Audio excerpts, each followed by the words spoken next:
Ini adalah pulau misterius yang tidak tahu oleh manusia. Pulau ini dibentuk oleh sisa-sisa naga-naga setelah mati. Ada seorang laki-laki tinggal di pulau ini. Dia adalah keturunan naga dan manusia. Ketika dia berusia 5 tahun, dia sudah menyaksikan ayahnya dibunuh oleh manusia. Dia sangat marah tentang itu. Dia secara naluriah melompat ke bawah tebing. Sedetik lalu, ada seekor naga sangat besar melayang ke langit. Semua rahasia tentang klan naga sudah memenuhi pikirnya. Klan naga hanya ada naga jantan, tidak ada naga betina. Untuk memelihara keturunan yang sama, mereka sudah menangkap gadis-gadis manusia. Ketika gadis-gadis berhamil, klan naga akan membakar mereka. Harus melakukan begitu maka anak naga bisa dilahir. Sepanjang ratusan tahun, manusia sangat takut kekuatan naga. Jadi manusia harus proaktif memilihan seorang gadis menjadi orang yang dikorbankan. Tapi ada seorang pria sudah menggunakan cintanya untuk menang rasa takut itu. Untuk menyelamatkan kekasihnya, dia sudah melewati banyak sulit untuk mencari naga itu. Akhirnya dia sudah membunuh mati naga itu. Dan naga itu adalah ayah laki-laki ini. Dia mengerti bahwa adat memelihara keturunan yang sama klan naga adalah sangat kejam. Karena itu laki-laki yang baik hati ini sudah menghapuskan adat itu. Karena tidak mau naga mengambil alih tubuh dia. Dia harus bersembunyi pada celah tebing. Berdasarkan ruang sempit di sini untuk mencegah tubuhnya berubah menjadi naga. Tahun-tahun berlalu. Naga sudah menjadi legenda di dunia manusia.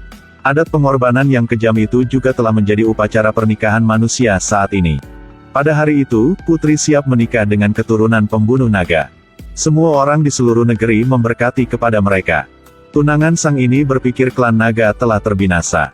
Jadi dia sudah memberi tanda kepada semua orang menyanyikan lagu tentang naga.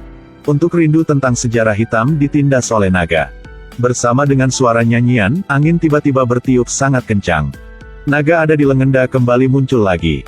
Di dalam mata ketakutan semua orang, naga mengangkat sang putri dan terbang jauh hilang. Naga kembali muncul, itu sudah suku manusia sangat takut. Adalah keturunan pembunuh naga, sang tunangan bersumpah bahwa dia akan membunuh naga dan menyelamatkan sang putri sama pelopor. Ketika sang putri bangun setelah komanya dan menyadarikan dirinya ada di gua gunung. Luka disebabkan oleh naga sudah membuat dia sakit. Dia sedang mencoba untuk memanjat keluar dengan semua kekuatannya. Tiba-tiba dia mendengarkan suara laki-laki di dalam gua. Melalui celah di gua gunung, dia melihat wajahnya yang tampan dan lembut. Penuh daya tarik misterius. Laki-laki memberinya tanaman obat untuk dia mengobati lukanya. Tapi ketika laki-laki menyentuh kepada dia, insiden terjadi. Naga telah terbang menjauh. Laki-laki tidak ada gerak apapun. Sang putri harus memikirkan cara sendiri untuk bisa keluar dari sini. Dia telah menghancurkan dinding batu untuk keluar gua. Tetapi baru keluar dari mulut gua, dia melihat naga itu. Dia didorongkan ke tebing. Dan dia lihat ada seorang pergi keluar dari gua, orang itu adalah laki-laki itu. Sang putri sudah mengertikan bahwa dia adalah naga, jadi putri sangat takut. Dan dia terpeleset dan menjatuh ke bawah tebing. Laki-laki ini adalah keturunan naga dan manusia.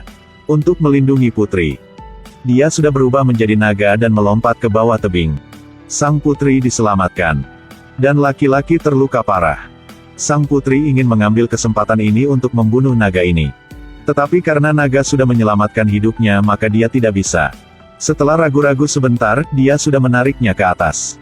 Dan berhati-hati untuk laki-laki. Dia sudah mengambil sebuah kanvas untuk menutupi hujan untuknya.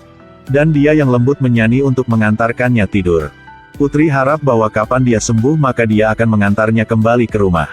Pada tengah malam angin dingin sudah membuat sang putri menggigil. Dia harus bersandar padanya dalam diam. Untuk merasakan sedikit kehangatan dari tubuhnya. Keesokan paginya, sang putri bangun, dia melihat laki-laki sudah sembuh. Dia sudah menutupi dengan selimut dan menyiapkan sarapan untuk sang putri. Hal ini membuat putri tidak bisa mengerti. Kenapa dia terus berubah? Tidak hanya berniat untuk menyakitinya, tetapi juga melindunginya. Dia bilang namanya Arman, adalah keturunan klan naga. Putri harap dia bisa mengantarkannya pulang rumah. Tapi Arman bilang dia tidak bisa melakukannya. Karena kalau dia menyentuh sang putri, naga di dalam dirinya akan terbangun. Dia tidak ingin menyakiti manusia. Jadi selama bertahun-tahun, dia masih selalu berjuang dengan naga di tubuhnya. Namun, pada hari sang putri menikah, manusia sudah menyanyikan lagu tentang naga dan membangunkannya. Dia hanya bisa menggunakan kuat lemah akhirnya untuk melemparkan sang putri pada dalam gua. Karena di sana naga tidak bisa masuk. Jadi dia tidak bisa mengantarkannya pulang rumah. Hanya bisa menunggu pembunuh naga datang. Sampai saat itu, putri bisa pergi. Setelah mengetahui Arman tidak akan menyakitinya, sang putri sudah tenang kembali. Putri menyadari bahwa Arman benar-benar jujur. Dan selalu menjaganya, memdulinya. Jadi keputusan dia adalah akan membantu Arman keluar dari naga dalam dirinya sendiri dan hidup seperti manusia normal. Keduanya telah membangun rumah kecil di atas pulau. Dan atur, hiasi semuanya. Untuk hidup bersama-sama. Mereka pergi ke pantai untuk bermain. Nikmati laut dan pasirnya. Mereka pergi ke tebing untuk menerbangkan layang-layang. Nikmati angin sepoi-sepoi dan matahari sore. Sang putri tidak takut kepada Arman lagi. Kalian berdua hidup bersama-sama bahagia seperti sepasang peri. Sang putri siap berendam di pemandian air panas alami. Di sini, air sangat jernih sehingga Anda bisa melihat bagian bawah. Pemandangannya terlihat indah seperti lukisan. Hal yang paling penting adalah ada seorang cowok ganteng memiliki tubuh kekar dengan perut six-pack. Namun, di belakang penampilan ini adalah seorang sangat khusus. Itu adalah keturunan klan naga. Meskipun sang putri dan Arman ada waktu senang bersama-sama. Tapi hari bulan yang indah maka selalu singkat. Serta menyentuh kepada sang putri, Arman bertahap tidak bisa mengontrolkan naga di dalam dirinya. Bahkan adegan yang klan naga pernah membakar gadis-gadis di atas pulau itu sering muncul lebih banyak di pikirnya. Dia gak mau sang putri menjadi salah satu dari mereka. Jadi dia sengaja mengucapkan kata-kata yang tidak bagus. Biarkan putri meninggalkan pulau ini, tinggalkan dia. Putri menyakiti hati sekali dan naik perahu meninggalkan pulau. Dalam perjalanan, dia melihat tunangannya sedang datang untuk menyelamatkannya. Demi mau melindungi Arman. Dia sudah bilang dengan mereka bahwa naga itu telah mati.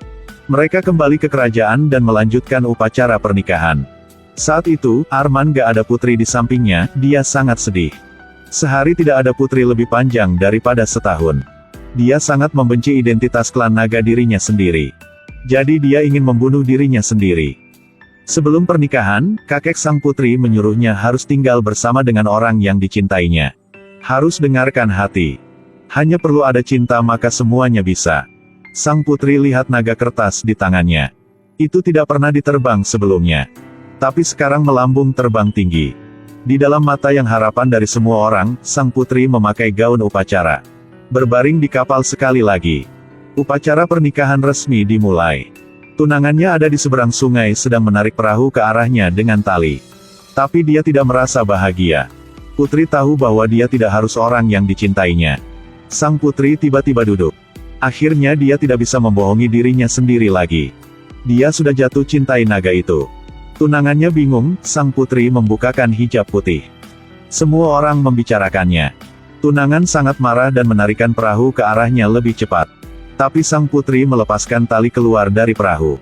Dia pelan-pelan berdiri. Menyanyikan lagu tentang naga. Dia ingin memanggil naga datang. Angin bertiup kencang. Naga telah datang. Tunangannya ingin mencengahnya tetapi penjaga sudah menghalangkan. Sebenarnya dia tidak mencintai sang putri. Dia hanya ingin mewarisi tahta kakeknya. Naga melemparkan sang putri ke altar. Sebelum dia dibakar, sang putri tiba-tiba peluk dan cium naga. Putri cintai Arman. Mencintai semua tentang Arman. Arman sudah mendengarkan kata hati. Dia tidak menolaknya untuk putri menyentuhkannya lagi. Dua orang bersandar satu sama lain. Akhir film mereka sudah menikah. Dan melahirkan sebayi yang lucu sekali. Arman berubah menjadi naga dan mereka sudah terbang seluruh langit bersama Sam. Kebebasan dan perdamaian. Dongeng tentang gadis dan naga ada akhir yang bahagia. Oke, film I Am Dragon hari ini berakhir di sini. Terima kasih sudah menonton, sampai jumpa di video-video selanjutnya, bye-bye.